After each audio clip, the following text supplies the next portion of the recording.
Mambo vipi mtazamaji wa Bongo Plus TV na 96 Linki, karibu sana kwenye exclusive interview nyingine tena. Tulifanya interview juzi, ilikuwa ni siku ya Jumapili. Tulifanya interview na DJ Sma na tukatamani tuendelee kufanya, lakini tukasema tu tunapisha siku moja, matukio yakitokea baadaye tunakuja tunafanya uchambuzi wa jumla. Kwa hiyo watu wako mnauliza mbona matukio jana mkufanya interview na Sma? Hapana, ni tumefanya hivi ili kukusanya matukio baadaye tunakuja tunafanya uchambuzi wa jumla.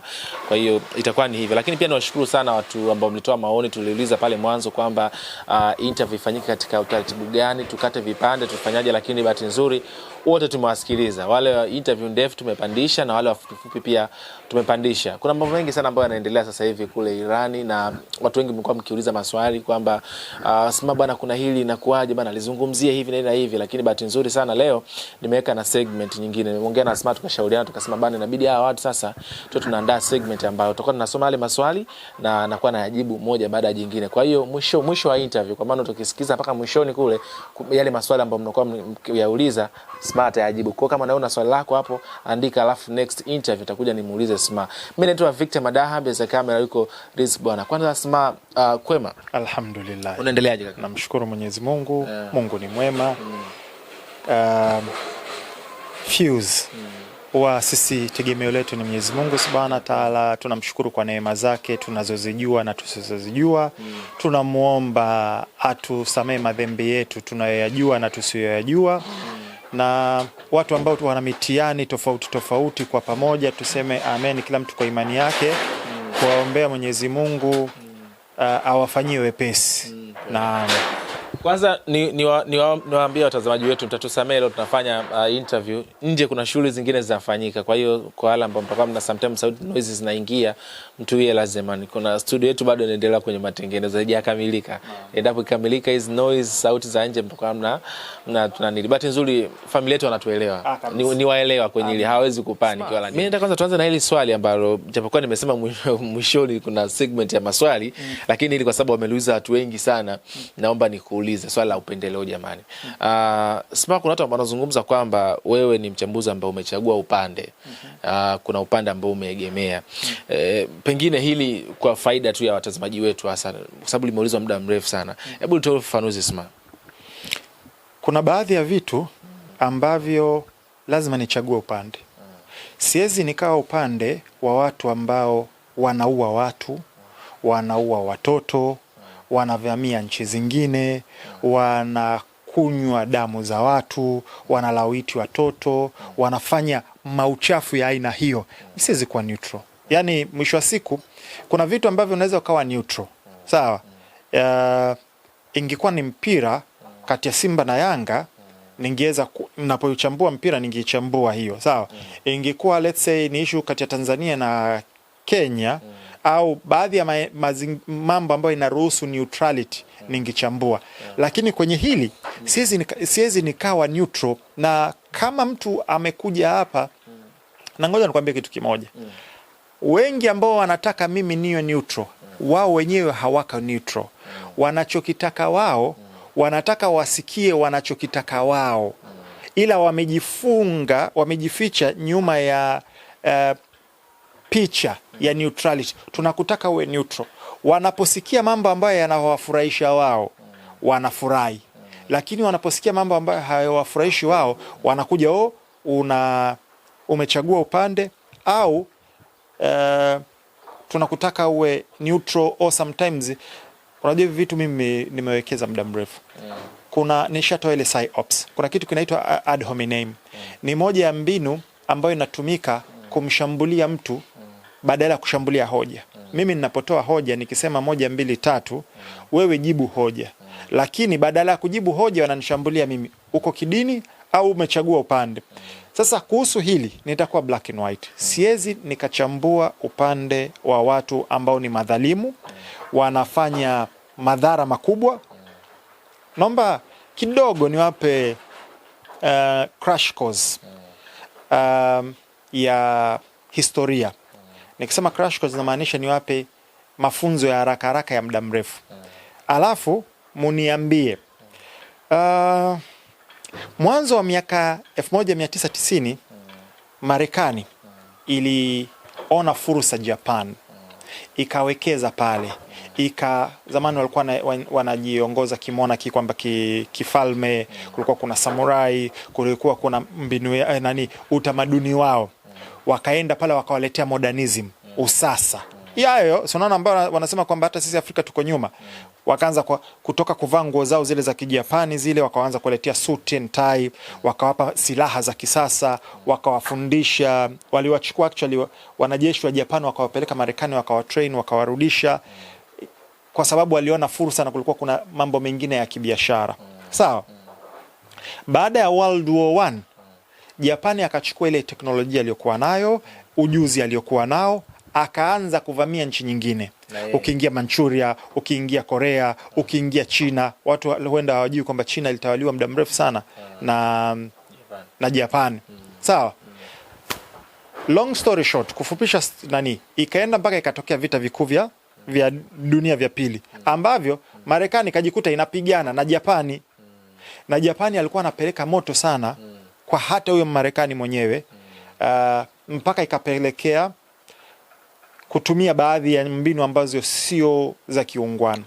Na ni wapi tu faida kwamba Marekani kumpiga mabomu ya atomic Japan sio kumlazimisha Japan kusarenda. Japan alikuwa ashasarenda, ila ilikuwa ni kuzuia, ni onyo kwa Soviet Union, kwa sababu Soviet alikuwa baada ya vita vile anachukua maeneo mengi sana ambayo ndio anayakamata.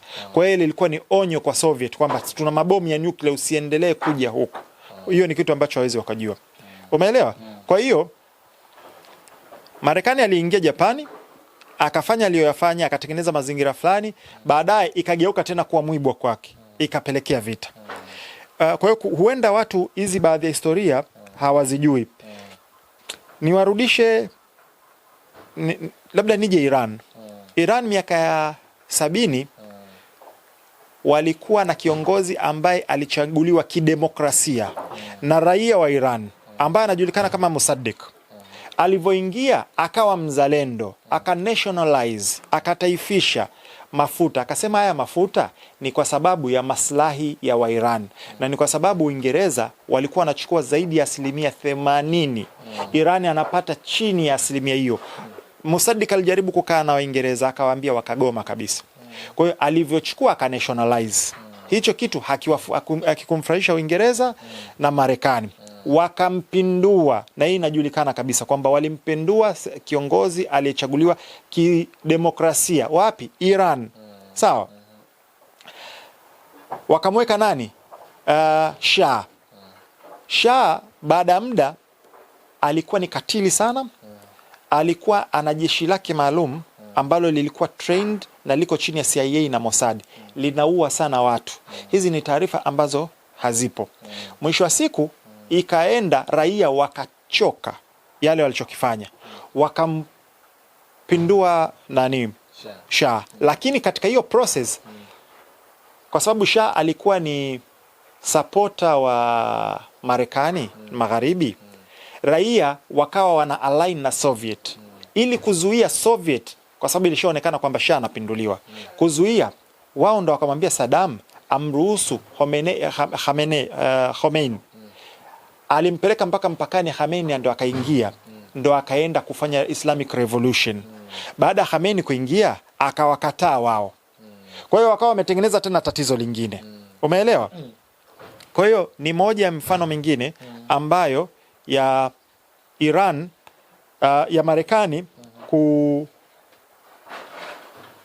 kuingilia sehemu na ambayo ina nidhamu yake na kudhania wanaleta maboresho, kumbe wanazidi kuharibu.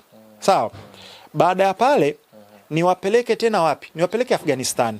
Afghanistan walikuwa na uhusiano mzuri na Soviet Union. Marekani hakupenda hilo.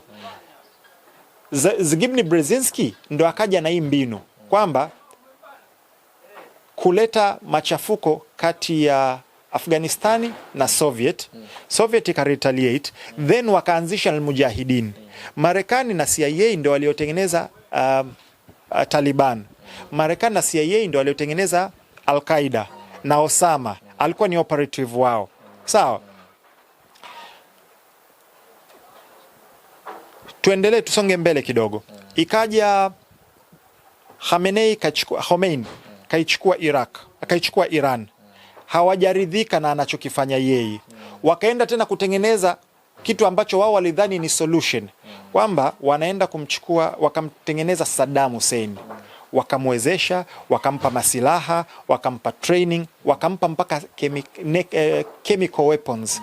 Unajua wakati wanataka kumvamia Saddam walikuwa wanasema ana biological and chemical weapons.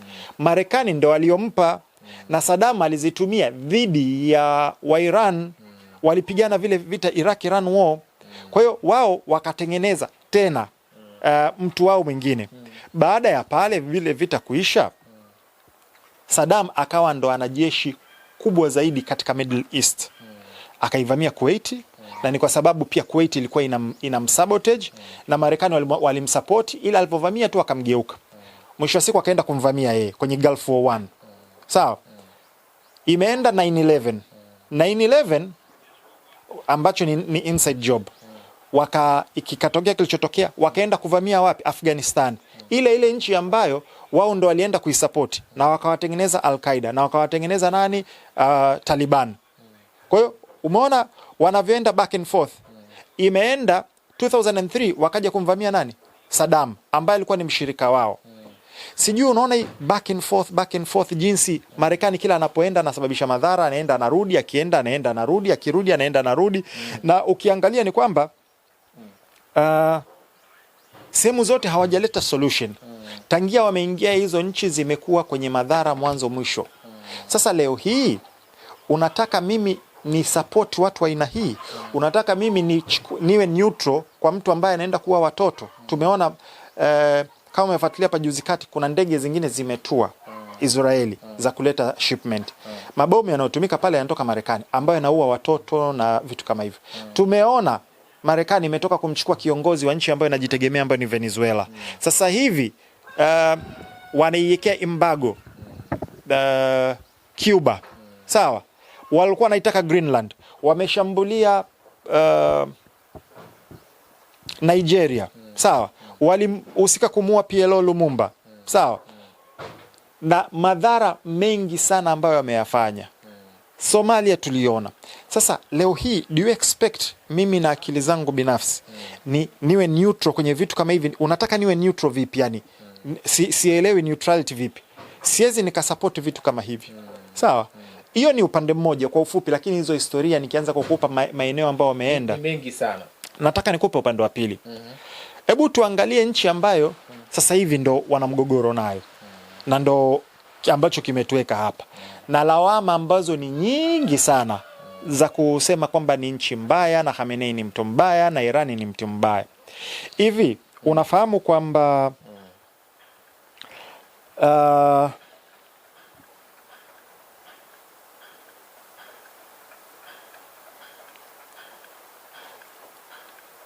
Khamenei alikuwa anamsupport Malcolm X. Umeelewa? Na mpaka kwenye hotuba zake, na watu wakitaka nitawekea ushahidi, maki wasiongei tu nani. Alikuwa na support. Hivi unafahamu kwamba katika miaka 1980 walikuwa na stamp. Unafahamu zile stamp za kwenye barua zile tunahitaji zile? Kama sile kuna nini? Stamp zinakaa kwenye barua zile za kutuma. Walikuwa nayo ya Malcolm X. Hivi unafahamu kwamba hayati Khamenei baada ya kuuawa kwa George Floyd aliongelea hili jambo na akaongelea kwamba watu weusi jinsi wanavyokandamizwa pale. Hivi unafahamu kwamba katika crisis ambayo ilitokea baada ya kuiteka balozi ya Marekani nchini Iraq, ndani ya wiki mbili waliwaachia watu wote weusi waliokuwepo pale, wakasema nyinyi hamuhusiki wala hamko katika hii mipango. Ndani ya wiki hizi mbili walikuwa wana support watu weusi. Hivi unafahamu kwamba Nelson Mandela alikutana na Khamenei akamuita my leader, kiongozi wangu. Hivi unafahamu kwamba Khamenei hiyo na Iran, wakati Marekani imeiwekea vikwazo ambavyo vinatakiwa vicrash uchumi wa Venezuela, Iran ilienda kuisupport, na nadhani tulikuwa tunaona meli za Iran zinaenda kuchukua mafuta na kuwasaidia ili uchumi wao ubaki kuwa afloat. Katika nchi zote za Kiislamu Iran ndo nchi pekee ambayo imekuwa inasaidia wa Palestina pale na maeneo mengine dhidi ya Uzionist. Unafahamu kwamba Iran na Khamenei ndo nchi pekee ambayo imekuwa ina kizuizi kwa expansion za Zionism katika Middle East. Leo hii ikianguka Iran kwamba imeanguka, Israeli atafanya atakachokitaka. Yani kwanza anaitafuna na Lebanon. First time. Syria kashatafuna. Na niliongelea baada ya kuondoka tu Bashar al-Assad Syria. Mnakumbuka walifanya mashambulizi zaidi ya 500 karibia Syria nzima. Na wakaongeza Golan Heights sio peke yake. Wakachukua na eneo lingine na maeneo mengine washayamega na kwa kipindi cha kawaida hakirudi. Sasa hebu angalia, na ndio hichi ninachouliza watu. Kuna watu ambao wanaichukia Iran.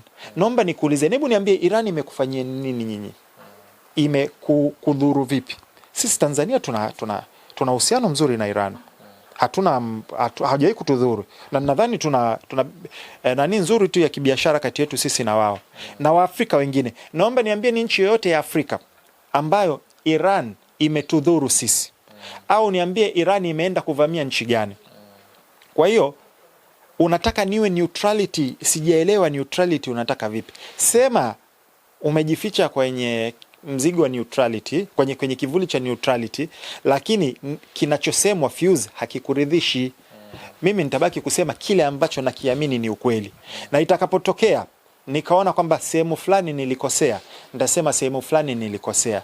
Kwa hiyo hawa ambao wanaongeleshwa neutrality, asilimia kubwa ni wanafiki ambao wao wanataka kusikia wanachokisikia. Wakisikia kile wanafurahi. Wakiona umeongea kitu hata kama ni cha kweli lakini hakijawaridhisha wao, watakushambulia. Ndio ile ad hominem. Attack the person not the yani mshambulie mtu sio hoja yake. Kwa hiyo kwenye hilo ningependa niweke wazi na usitegemee wanafuse hili swala wanalielewa. Tangia mwanzo nilisema fuse ni na deal na nini? Na deal na zile taarifa ambazo huzipati upande wa pili. Kuna taarifa ambazo utazipata CNN, utazipata BBC, utazipata Deutsche Welle, utazipata Sky na mashirika hayo mengine. Zile nenda kule utazipata. Mimi hizo si deal nazo. Mimi nakuletea ambazo zimefichwa, ambazo huzipati kwa mbele. Kwa hiyo issue neutrality, kuna watu wamejificha humo, utasikia atakushambulia personally, either udini au utasikia unachukua upande. Lakini ni wao kwamba hawasikii kinachowaridhisha wao. Okay, sawa. Umelijibu sana vizuri. Siku nyingine kama kuna mambo mengine ambayo wataendelea kuulizwa pia nitakuwa nauliza. Na bahati nzuri pia maswali kama haya wewe uliza tu chini afu baadaye na hiyo segment ya maswali. Ili nimeona tu niliulize kwa sababu limeulizwa in general na watu wengi sana. By the way, maswali mengine ambayo yapo nitauliza mwishoni kule. Smart, turudi kwenye topic yetu. Sasa naweza nikasema hatuwezi kuuliza kila kitu, lakini ambacho kinazungumziwa sana hata juzi nilikuuliza, lakini nataka tuone kwa sababu ilikuwa ndio imeanza.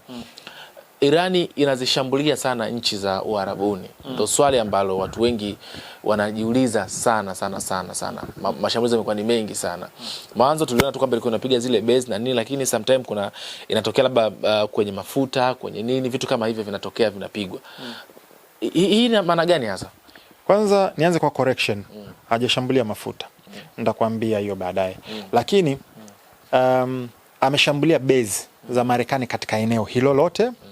Lakini ukimsikiliza msemaji wao alisema kwamba wao wanajua kwamba, unaona kwamba evacuation of the military bases, kwamba walitoa watu kwenye bases za Kimarekani. Sio kwamba waliwatoa katika hizi nchi, waliwahamisha katika baadhi ya mahoteli na baadhi ya maeneo. Kwa hiyo akasema popote walipo wale ni game, yani nikimaanisha ni target. Kwa hiyo wale wanajeshi ambao wamehamishwa kiweko kwenye hoteli, wao wanashambulia hiyo hoteli. Ngoja nikuuliza. Umesikia Iran imeshambulia kambi ya kijeshi ya nchi yoyote ya Kiarabu? Kambi ya kijeshi ya nchi yoyote ya Kiarabu? Bado mpaka sasa hajashambulia. Umesikia Iran imeshambulia ikulu ya nchi yoyote kati ya hizo nchi? Bado. Umesikia wakishambulia maeneo yoyote ambayo sio hayahusiani na vita wala maslahi ya Marekani na Israeli na vitu kama hivyo? Hapana. Sehemu zote ambazo wameshambulia ni military base na asset au interests za Marekani, Israeli na Trump. Unajua mfano kama Trump ana real estate zake, ana maeneo yake, majumba yake na madude yake ndani ya Dubai na sehemu kama hizo. Ndo yes, hizo ndo sehemu ambazo wameshambulia kwamba tunakugusa wewe directly, sehemu ambazo kwa sababu wao uoga wana tabia pia, wanaweza kamwekea mtu kikwazo, kiongozi fulani specifically. Kwa hiyo na wao wanawapiga sehemu zile. Kwa hiyo hichi ni kitu, ndo maana nilisema the first casualty of war is the truth. Mhanga wa kwanza wa vita ni ukweli. Kwa hiyo kuna disinformation, misinformation na malinformation kwenye propaganda. Utasikia bana wameshambulia hivi. Iran, Marekani na Israeli wameshambulia shule ya watoto zaidi ya 80 wameshambuliwa, wameuawa ndani ya Iran. Na sasa hivi wanachokifanya ni carpet bombing. Carpet bombing ni kwamba hauchagui target. Unaweza kaamua mtaa wote tu ushambulie. Lakini Iran amekuwa very accurate, na hii ni kitu ambacho niliongelea. Hii ni kutokana na Mchina kumpa ile satellite system yake ya Beidou, iko very accurate. Angalia jinsi anavyoshambulia, mfano kama ile rada inapigwa yenyewe pinpoint, zile yani sehemu husika zinapigwa pinpoint. Kwa hiyo yuko very effective. Lakini kwenye propaganda utaambia bana kashambulia sio sehemu za kiraia au nini. Hapana.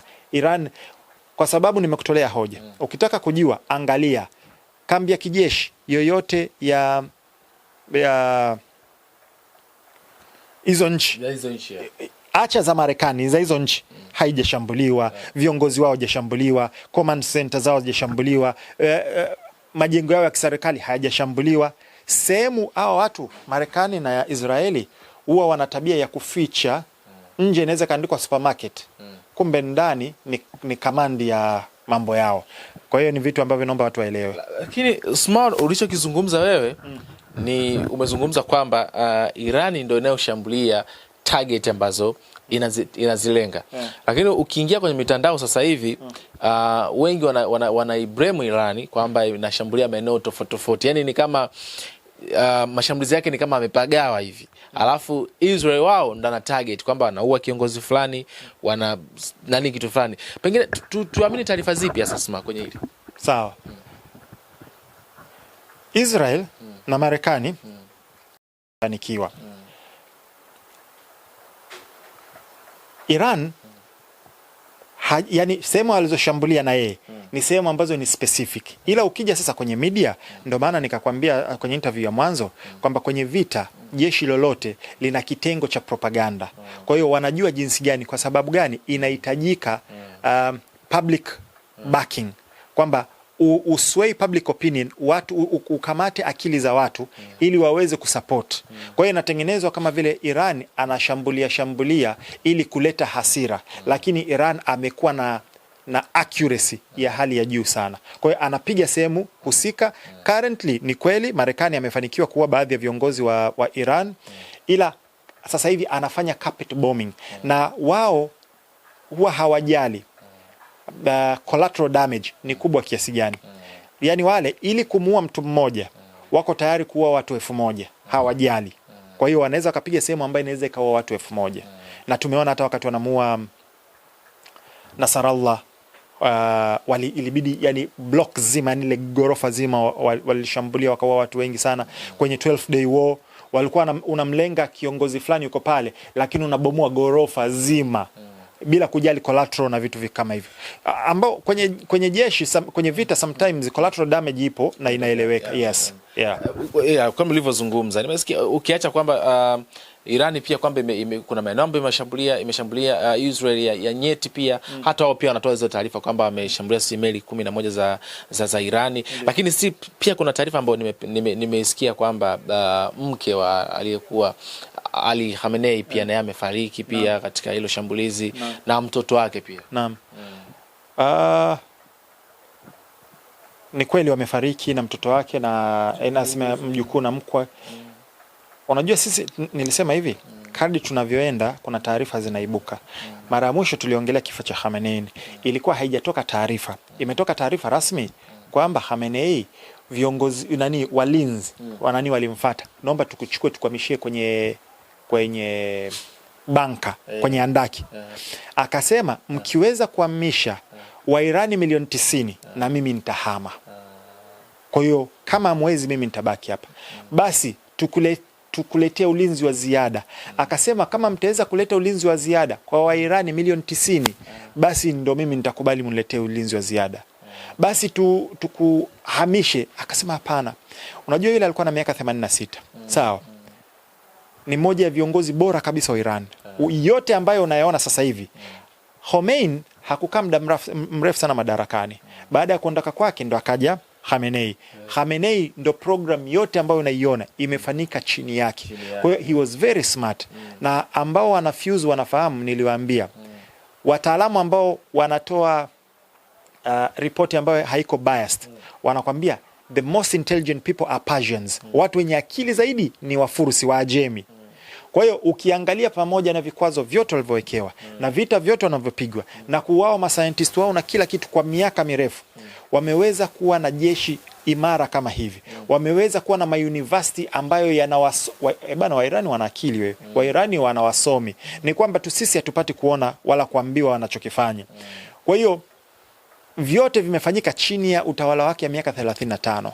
Ndani ya miaka 35 inasemekana kwanza alikuwa anaumwa, ni mtu mzima, alafu alishaacha, niliangalia SOP, standard operating procedure, alishaacha line of succession. Mimi nikifariki atachukua nani itakuwaje, utaratibu wote upo. Kwa hiyo yeye yani kwa ufupi, he went out on his terms. Kwamba aliondoka katika hii dunia kwa namna anayoitaka yeye, ambayo ni shahidi. Ameuawa kama shahidi.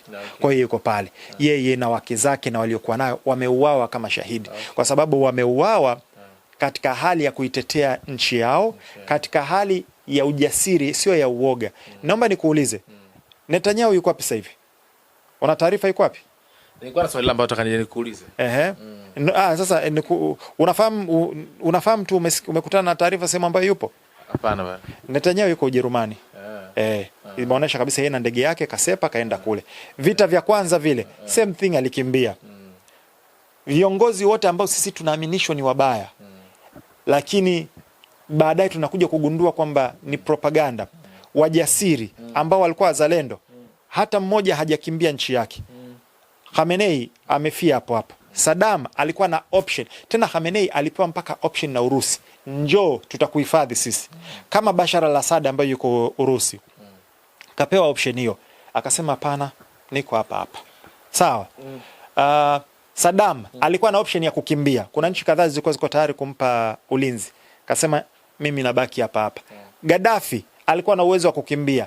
Kabakia pale pale. Na viongozi wengine wengi ambao ni wazalendo na mpaka dakika ya mwisho wameamua kubakia pale pale. Lakini hawa huwa wanakimbia nchi zao.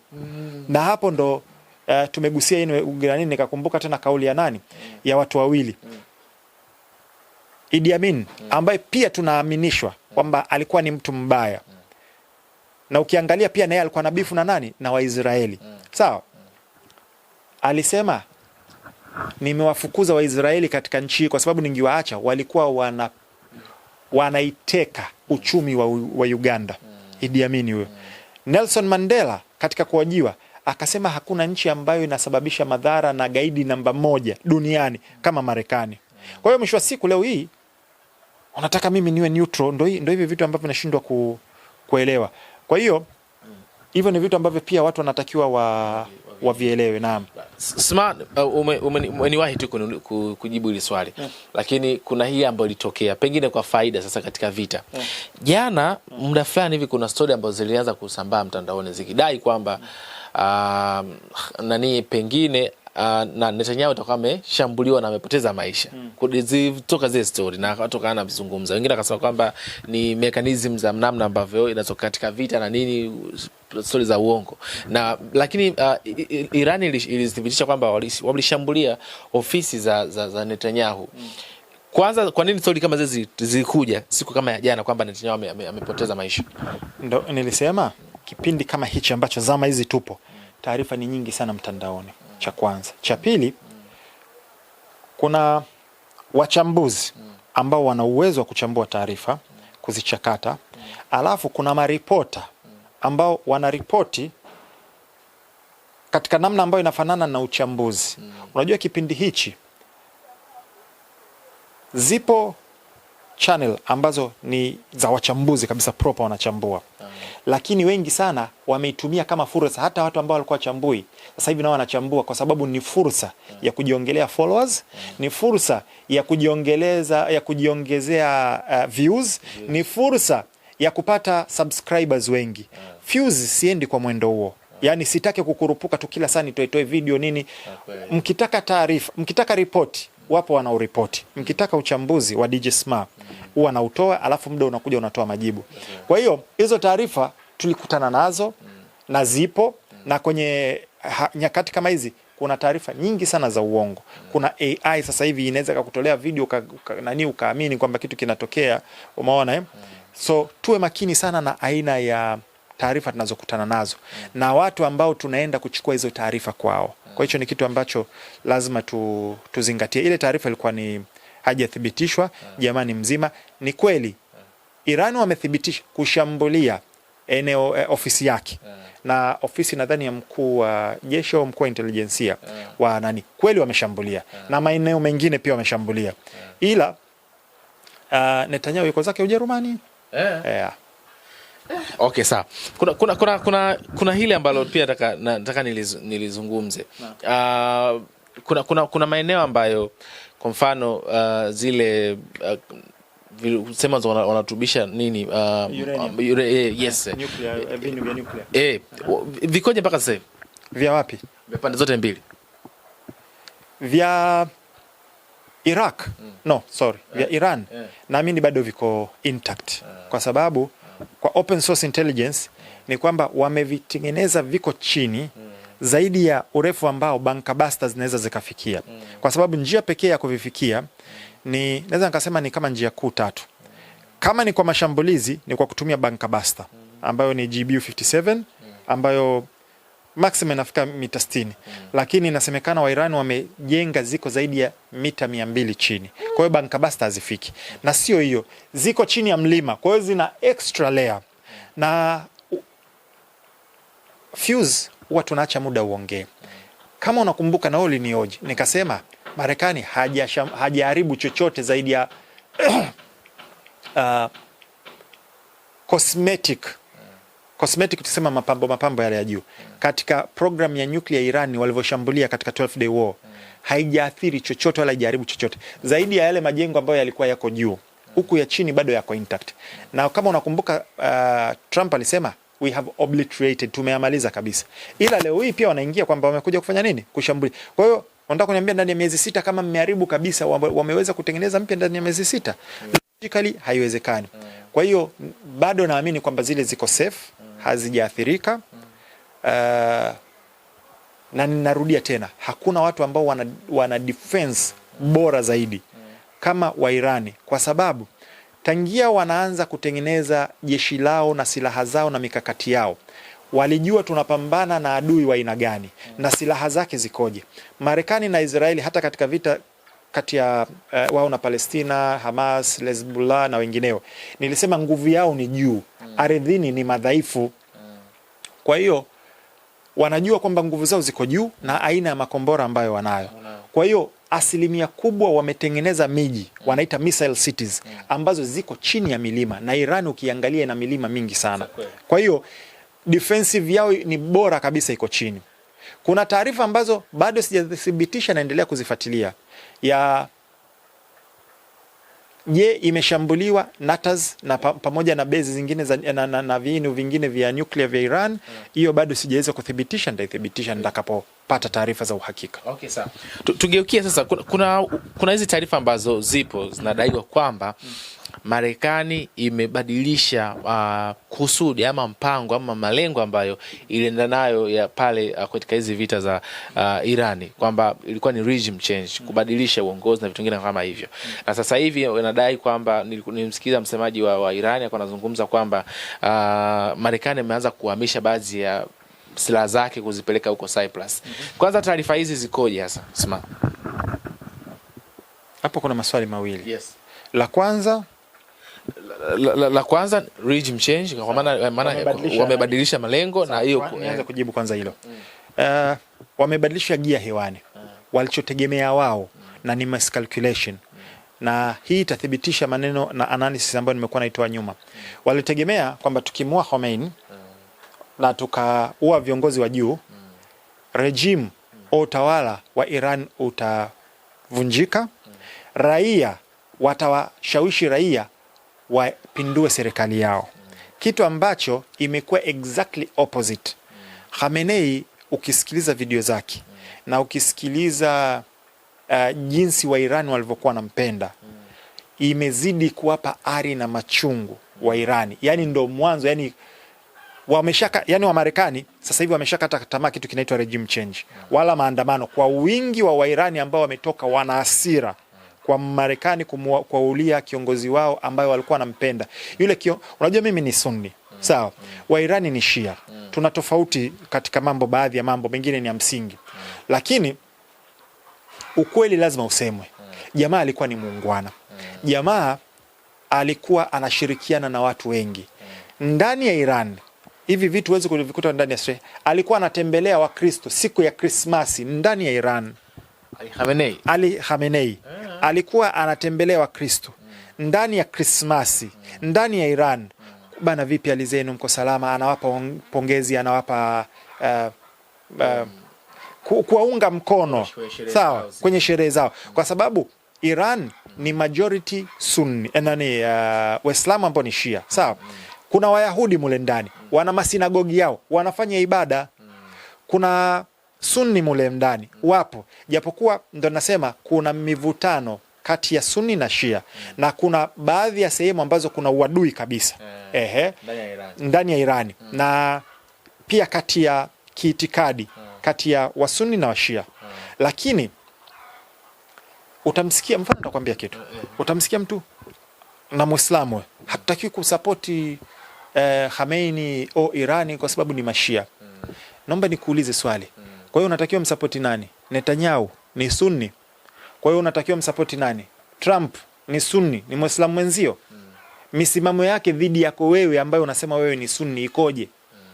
Amefanya vitu vingapi dhidi ya Sunni wenzio? Kwa hiyo tuache hizi double standard. Kuna siku hadithi moja ya Mtume SAW, maswahaba zake, kuna mtu ambaye alikuwa anapigana dhidi yao, dhidi ya Waislamu kwenye vita. Akawa yeye ni sahaba, amemzidi, yuko chini, anataka kumpiga panga. Yule akatoa shahada pale, ashhadu an la ilaha illallah ashhadu anna muhammadar rasulullah. Yule sahaba bado akammalizia. Taarifa zikamfikia Mtume SAW. Alikasirika sana. Yule akasema, lakini ya Rasulullah, ametoa tu shahada ili kuepuka. Akamuuliza, umepasua kifua chake kujua alichokisema? Kwamba ni kweli alisema tu kujiepusha, au alisema kaingia kwenye Uislamu? Kila saa alikuwa anamuuliza, umempasua moyo wake, kila kutana umepasua moyo wake kujua dhamira yake ndani ikoje? Mtume SAW anasema hivi, inna ar-rajul sayamal amal min ahli an-nar hata yabqa bainahu wa baina nar shibr, kwamba mtu atafanya amali za watu wa motoni mpaka itabaki kati yake yeye na moto ni shibri kiasi hichi. Fayamal ahlu janna fayadkhulu janna, atafanya matendo ya watu wa peponi akaingia peponi, sawa. Na upande wa pili pia kuna mtu anaweza akafanya matendo mengi ya watu wa peponi ikabakia kati yake yeye na peponi na pepo shibri moja usawa huu, akafanya matendo ya watu wa motoni akaingia motoni, sawa. Kwa hiyo sisi hatujui mwisho wa mtu, wala sisi hatutakiwi tujaji mtu, tutadili na tunachokiona dhahiri. Kwa hivi ni vitu ambavyo ni fitna ambazo tunatakiwa tuziangalie, na kwenye hili swala tunatakiwa tulielewe. Kwa hiyo tukirudi kwenye swali lako ambalo lilikuwa ni regime change, sawa.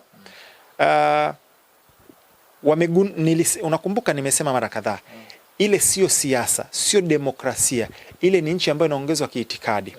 Kwa hiyo wameona kwamba swala la regime change limebuma, wameua viongozi, na Khamenei nadhani ile kistrategia, kimkakati, Khamenei amefanya bonge moja ya move.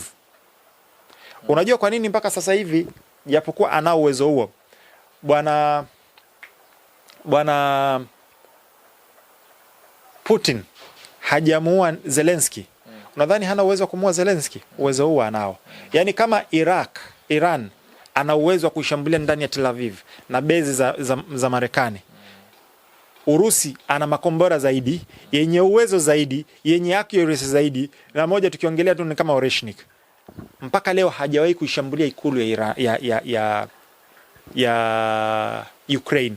Kwa sababu kwanza hayuko kwenye swala la regime change, cha kwanza. Cha pili, sio sera yao kuua viongozi wa nchi nyingine, lakini unapoua kiongozi, hata kama kwenye nchi kuna mpasuko, unawaunganisha watu pamoja. Kwa hiyo backfire, na CIA waliipa report Pentagon kwamba kumwondoa Khamenei haitosaidia chochote, lakini kwa sababu ya viongozi wa kisiasa ambao wanapelekwa na lobby ya Israel ambao ni AIPAC, wakaamua kufanya walichokifanya. Kwa hiyo wamekuja kugundua kwamba regime change haiwezekani. Sasa hivi wamebadilisha gia hewani, na ndo yale nilokuwa nakwambia kwamba tuko zama za mwisho, na naomba ndugu zetu wa Kristo mnitolea mistari kwenye comment section ambayo inaendana na hadithi hii. Kuna hadithi ambayo inasema hivi: sayatikum sanawatul khada yukadhibu fiha sadiq wa yusaddiqu fiha al-kadhib yutaman al-kha'in wa yukhan al-amin wa ya'ummu bi umuri an-nas ar-ruwaybidha wa qila man hum ar-ruwaybidha qala rajulun tafa ya'ummu bi umuri an-nas. Mtume sasa alisema, au kama kala alayhi salatu wasalam, kwamba zinakujieni kipindi cha udanganyifu, kipindi cha hadaa. Anaaminika muongo na muongo anaaminika muongo na mkweli anaonekana ni mkweli. Kwa hiyo ni kawaida yao danganya. Walichokisema kwamba tumeenda kufanya regime change. Trump mwenyewe kawaambia kwamba Wairani hamtopata nafasi bora zaidi ya kufanya regime change. Baada ya kuona imebuma, wamebadilisha kwamba tulikuja kudestroy silaha zao, mfumo wao wa nuclear. Sawa? Huyo ndo alisema miezi 6 iliyopita kwamba wamesha destroy mfumo wao wa nuclear. Sasa watu ambao washakuwa indoctrinated, washakuwa brainwashed, chochote wanachokisikia kule wanakiamini, chochote wanaambiwa wale wamekiamini, ila wana fuse ambao wana uwezo wao wa kuweka hisia, zima hisia washa akili, zima hisia washa logic, wakiangalia facts wanakuja kuona hapa hivi siko, hapa hivi ni sahihi. Turudi la Marekani kupeleka baadhi ya vitu vyake Cyprus. Limezungumzwa sana na wanajeshi, wasemaji wa Iran wanazungumza kwamba tumewaona Marekani mliko kimbilia. Tutawafuata kule itiza mrudi hapa uwanja wa vita kiendelee kupigwa. Ina maana gani Isma? Yani hiyo ni game on. Yani hapa naipendaga sana kuna nyimbo moja inasema the golden era ya Bongo Flava, ya moja ya kundi bora kabisa ambalo nalipenda la Bongo Flava, nakwambia Bundesliga kiatu mtu. Unaifahamu hiyo nyimbo? Kwa hiyo hapa ni Bundesliga, kiatu mtu hicho.